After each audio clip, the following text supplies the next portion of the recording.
Welcome student. तो चलिए स्वागत करते हैं हम आप सभी लोगों का आपके अपने यूट्यूब चैनल राजन क्लासेस में। तो आज के इस वीडियो में दोस्तों हम आपको ये बताने वाले हैं कि कक्षा 12 ठीक है, जो कि भौतिक विज्ञान है।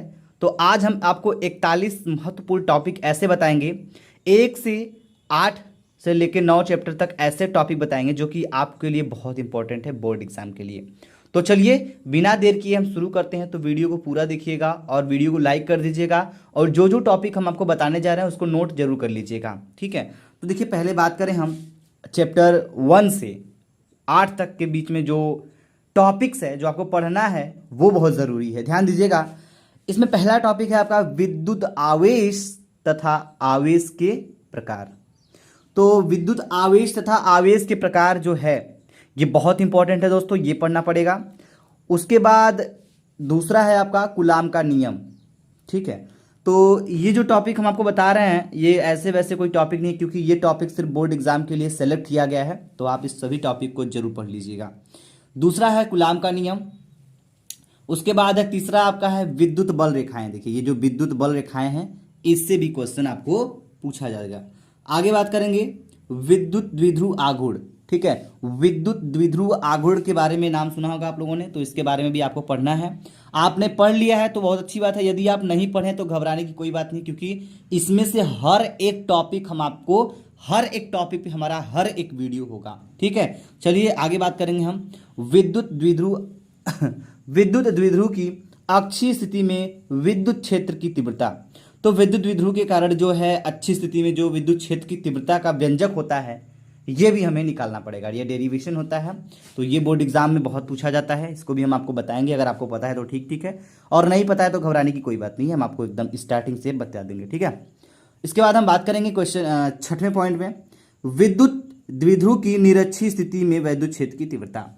तो विद्युत द्विध्रुव के कारण अच्छी और निरक्षीय स्थिति ये दोनों बहुत ही महत्वपूर्ण है, ठीक है। ये और ये दोनों क्या है, बहुत ही इंपॉर्टेंट है। इन दोनों के बारे में आप ले जाना होगा।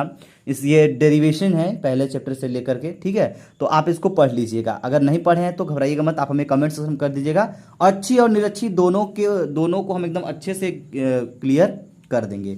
आगे बढ़ेंगे हम तो देखेंगे हमें पॉइंट नंबर 7 में मिल रहा है क्या, गॉस के प्रमेय। तो गॉस का क्या प्रमेय होता है इसके बारे में भी आपको बताना पड़ेगा। गॉस के प्रमेय से भी इंपॉर्टेंट टॉपिक है। तो गॉस का प्रमेय क्या होता है, इसको प्रूफ कैसे किया जाता है, ये भी आपको पूछा जाएगा बोर्ड एग्जाम में। आगे बात करेंगे हम, देखिए 8वें पॉइंट में अनंत विस्तार के रेखीय आवेश के कारण विद्युत क्षेत्र की तीव्रता। तो अनंत विस्तार के रेखीय आवेश के कारण विद्युत क्षेत्र की जो तीव्रता होती है ये भी हमें क्या करना है, ज्ञात करना है। इसके बाद हम आगे बढ़ेंगे दोस्तों, तो हमें मिलेगा क्या, 9वां पॉइंट। देखिए 9वें पॉइंट में दिया गया अनंत विस्तार की समरूप आवेशित कुचालक चादर के कारण विद्युत क्षेत्र की तीव्रता, ठीक है। तो देखिए ये आपका 9वां पॉइंट दिया गया है। उम्मीद करेंगे आपको ये 9 पॉइंट समझ में आया होगा। चलिए तो आगे भी हम आपको 10वां पॉइंट बताते हैं। इन सभी टॉपिक्स को आप नोट कर लीजिए, ठीक है। इन सभी टॉपिक्स को यदि आप नोट कर लेते हैं तो बहुत अच्छी बात होगी, क्योंकि ये टॉपिक आपके बोर्ड एग्जाम के लिए बहुत ही इंपॉर्टेंट है। चलिए तो 10वां पॉइंट है आपका। 10वें पॉइंट में बोला जा रहा है कि विद्युत विभव तथा विभवांतर। विद्युत विभव और तथा विभवांतर में भी जो टॉपिक्स है ये भी बहुत इंपॉर्टेंट है, ये भी आपको पढ़ना पड़ेगा। 11वें नंबर पे दिया गया है आपका इलेक्ट्रॉन बोल्ट। एक इलेक्ट्रॉन बोल्ट क्या होता है ये इसके अंतर्गत बहुत इंपॉर्टेंट टॉपिक है, ये भी पढ़ा जाएगा, हम लोग पढ़ेंगे, ठीक है।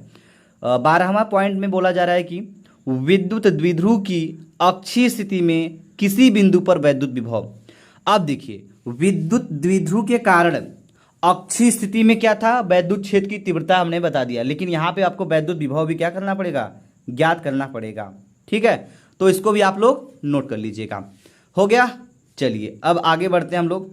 देखिए पॉइंट नंबर जो आपका दिया गया है 12, इसमें ये तो हो गया 12 वाला। 13वें में देखिए विभव प्रवणता।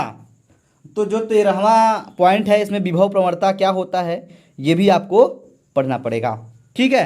अब विभव प्रवणता हो जाता है, उसके बाद हम आएंगे 14वें पॉइंट पे। तो 14वां पॉइंट जो है चालक की धारिता। अब चालक की धारिता क्या होता है, ये धारिता वाले चैप्टर से है। चालक की धारिता हमें पढ़ना पड़ेगा। उसके बाद आपका आएगा पॉइंट 15वां संधारित्र। ठीक है, ये जितने भी टॉपिक्स हम आपको बता रहे हैं फिजिक्स पार्ट 1 के लिए बहुत इंपॉर्टेंट है, इतना पढ़ लीजिएगा। फिजिक्स पार्ट 2 के लिए हम आपको एक वीडियो और लेंगे, तो फिजिक्स पार्ट 2 में कौन कौन सा इंपॉर्टेंट है वो भी हम आपको बता ही देंगे। ठीक है, तो चलिए उसके बाद 16वें पॉइंट में दिया गया है संधारित्रों का संयोजन। तो संधारित्रों का संयोजन क्या होता है, कितने तरीके से होता है, इसका फार्मूला क्या होता है, कैसे संयोजित किया जाता है, इसके बारे में भी हम आपको बताएंगे। ठीक है, चलिए भाई आगे बात करेंगे हम विद्युत धारा। विद्युत धारा जो आपका होता है I बराबर क्यू बाई टी। ठीक है, तो ये फार्मूला आपका भी हम आपको बताएंगे और इस पे विद्युत धारा क्या होता है ये भी आपको समझाएंगे। 18वें पॉइंट में दिया गया है ओम का नियम। तो ओम का नियम दोस्तों बहुत इंपॉर्टेंट है, अगर आपको पता है तो ठीक है और नहीं पता है तो इसको नोट कर लीजिएगा, जान जाइए कि ओम का नियम भी आपको बहुत जरूरी है पढ़ना बोर्ड एग्जाम के लिए। बात करेंगे पॉइंट नंबर 19 में। तो 19वें पॉइंट में आपको यहाँ पे बताया जा रहा है कि विशिष्ट प्रतिरोध अथवा प्रतिरोधकता। विशिष्ट प्रतिरोध कह सकते हैं या फिर प्रतिरोधकता कह सकते हैं, दोनों एक ही चीज है। तो विशिष्ट प्रतिरोध आपको पढ़ना पड़ेगा, ये भी इंपॉर्टेंट है बोर्ड एग्जाम के लिए।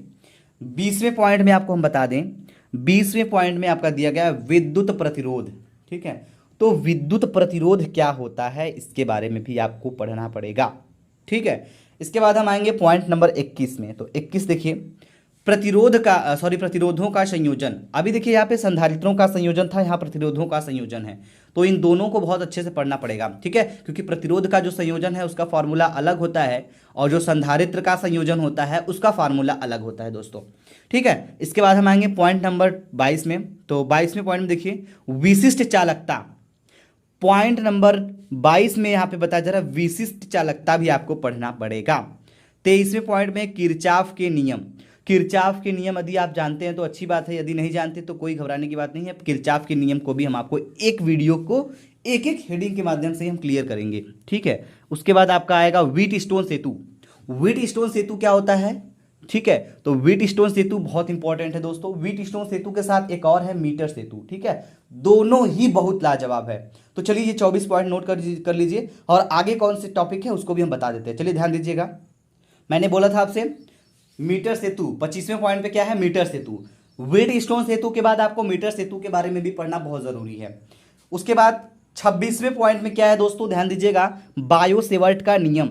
अब बायो-सेवर्ट का नियम क्या होता है इसको भी आपको जानना बहुत जरूरी है, वो भी अच्छे से जानना जरूरी है। ऊपर ऊपर जानेंगे तो नहीं मजा आएगा। ठीक है, क्योंकि जब तक इसको अच्छे से नहीं समझेंगे तब तक आप इसके कॉन्सेप्ट को नहीं समझेंगे तो आप बोर्ड एग्जाम में इससे जुड़ी क्वेश्चन, इससे जुड़ी टॉपिक्स को, न्यूमेरिकल को भी आप नहीं कर पाएंगे। ठीक है, चलिए पॉइंट नंबर 27 में दिया गया है एम्पियर का परिपथी नियम। तो एम्पियर का परिपथी नियम क्या होता है इसके बारे में भी आपको पढ़ना पड़ेगा, ये जो कि बहुत इंपॉर्टेंट है।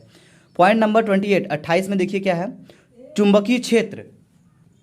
उसके बाद आपका आएगा जो 28वें पॉइंट में है चुंबकीय क्षेत्र। दोस्तों एम्पियर का परिपथी नियम के बाद आएगा चुंबकीय क्षेत्र, तो चुंबकीय क्षेत्र भी बहुत इंपॉर्टेंट है। उसके बाद आएगा 29वें पॉइंट में दिक्पात कोण। अब दिक्पात कोण क्या होता है यदि आपको पता है तो बहुत अच्छी बात है, अगर नहीं पता है तो घबराइएगा नहीं, क्योंकि चुंबक वाले चैप्टर में ही आपको पढ़ना पड़ेगा दिक्पात कोण क्या होता है। उसके बाद आपका आएगा 30वें पॉइंट में, ध्यान दीजिएगा, चुंबकीय फ्लक्स। ठीक है, जैसे आपको वैद्युत फ्लक्स पढ़ना पड़ता है वैसे ही आपको चुंबकीय फ्लक्स के भी बारे में अच्छे से पढ़ना पड़ेगा। आप टेंशन मत लीजिएगा, आप इसको नोट करिए, हम इसको पढ़ाएंगे तो आपको बता देंगे। ठीक है, 31वें पॉइंट में क्या है, फैराडे के विद्युत चुंबकीय प्रेरण नियम। तो फैराडे के विद्युत चुंबकीय प्रेरण नियम क्या है उसको भी हमको पढ़ना पड़ेगा।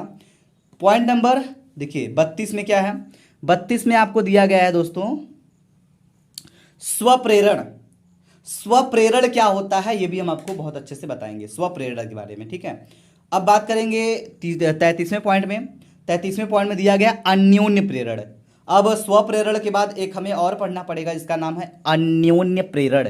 तो अन्योन्य प्रेरण क्या होता है इसके बारे में भी हम आपको बताएंगे। पॉइंट नंबर 34 में देखिए क्या दिया गया है, 34 में भंवर धाराएं। ये भंवर धाराएं क्या होता है ये आपको चुंबक में ही पढ़ना पड़ेगा, भंवर धाराएं क्या होता है। और भंवर धाराएं बहुत इंपॉर्टेंट टॉपिक है, ये ध्यान में रखिएगा आप लोग।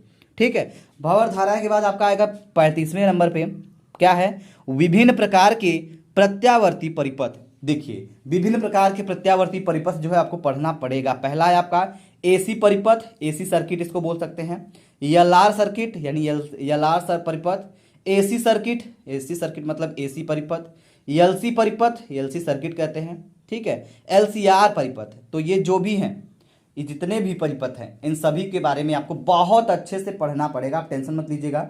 एक एक परिपथ को हम एक एक करके बताने वाले हैं, ठीक है।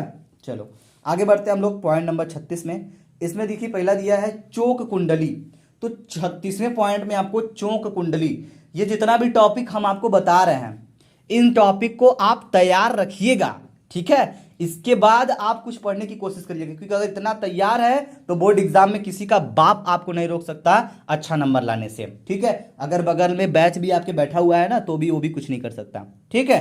चलिए पॉइंट नंबर 37 में देखिए क्या है, ट्रांसफार्मर। दोस्तों ट्रांसफार्मर के भी बारे में भी आपको पढ़ना पड़ेगा, तो ट्रांसफार्मर पढ़ने के लिए यदि आप चाहते हैं तो ट्रांसफार्मर के लिए आप देख सकते हैं। ट्रांसफार्मर से रिलेटेड जो भी प्रैक्टिकल में भी क्वेश्चन पूछा जाता है, इसका मैंने एक वीडियो अपलोड किया है। अगर आप इस ट्रांसफर वाले वीडियो को आप देखना चाहते हैं, ट्रांसफार्मर के वीडियो को देखना चाहते हैं, तो डिस्क्रिप्शन में उस वीडियो का लिंक दिया गया है दोस्तों, वहां से जाके आप उसको देख सकते हैं, ठीक है। चलिए इसके बाद हम आगे बढ़ते हैं। आ गया आपका 38 पॉइंट। देखिए 38वें में क्या पढ़ना है आपको, विद्युत जनित्र अथवा डायनमो। अभी ट्रांसफार्मर में हमने पढ़ा, ट्रांसफार्मर और क्या पढ़ना है, डायनमो। डायनमो को हम बोलते हैं विद्युत जनित्र, ठीक है, विद्युत जनित्र अथवा डायनमो। अब देखिए जो 39 पॉइंट है, पॉइंट नंबर 39 में देखिए मैक्सवेल का समीकरण, जो मैक्सवेल ने समीकरण दिया था वो कौन सा समीकरण है, इसके बारे में भी हम आपको अच्छे से एकदम बेसिक से बताएंगे। 41 पॉइंट नंबर 40 देखिए, इसमें क्या बताया जा रहा है, मैक्सवेल का चुंबकीय तरंग सिद्धांत, ठीक है। मैक्सवेल का जो चुंबकीय तरंग सिद्धांत है वो क्या है, इसके बारे में भी हम आपको अच्छे से बताएंगे। 41 पॉइंट देखिए, विद्युत चुंबकीय स्पेक्ट्रम। तो विद्युत चुंबकीय स्पेक्ट्रम क्या होता है दोस्तों, ये भी हम आपको बताएंगे। तो ये रहा दोस्तों आपका फिजिक्स का पार्ट 1, ठीक है। इसमें जितने भी इंपॉर्टेंट टॉपिक्स थे, जितने भी आपको बहुत पढ़ने के लिए जरूरी थे, वो मैंने आपको बता दिया है। अगर कुछ नहीं पढ़े हैं बाबू, तो इतना कम से कम पढ़ लीजिएगा जितना मैंने इस वीडियो में डिस्कस किया है, ठीक है। इसके लिए यदि आप नेक्स्ट वीडियो, ठीक है, यानी कि यदि कह सकते हैं जो प्रकाशिकी है, ठीक है,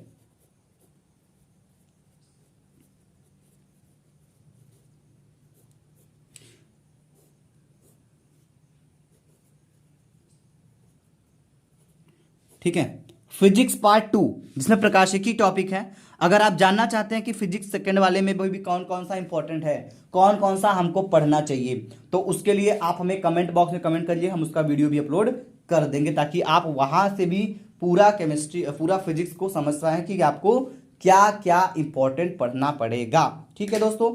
चलिए तो thank you so much video देखने के लिए, और उम्मीद करेंगे कि आपको ये वीडियो पसंद आई होगी। वीडियो पसंद आई तो वीडियो को लाइक करिएगा और कमेंट बॉक्स में कमेंट करके जरूर बताइएगा। थैंक यू दोस्तों, जय हिंद, जय भारत।